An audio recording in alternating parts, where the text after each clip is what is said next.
We couldn't help notice the lack of interest surrounding Exxon Mobil, a stock that we rate at 6 out of 10 after its latest quarterly earnings.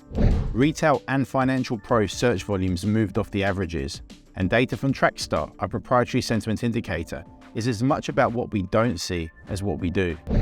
Quarterly earnings beat consensus while revenues missed.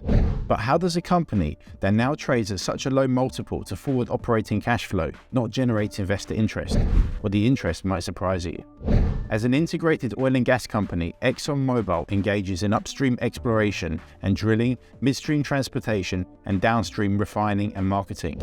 That integrated approach creates stability, since the results of each segment aren't highly correlated and the company gains operational efficiencies. Upstream operations live and die by the price of crude oil. Midstream makes money on transportation volume, and downstream relies on the spread between input and output prices and total volume.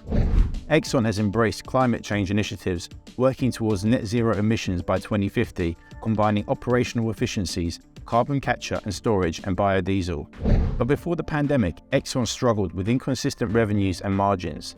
And after COVID, revenues and profits surged to their highest levels in years. But in the last quarter, revenue declined 4.7% on lower oil prices, while production increased by 4.2%. This same push on volume and pull on prices is expected to continue throughout 2023. Meanwhile, the company continues to lower its debt.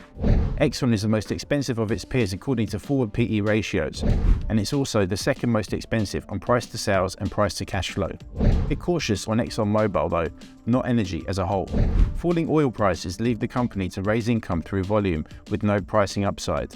It's no longer the top player, so we're giving it a lower than usual rating based on these headwinds and relative value.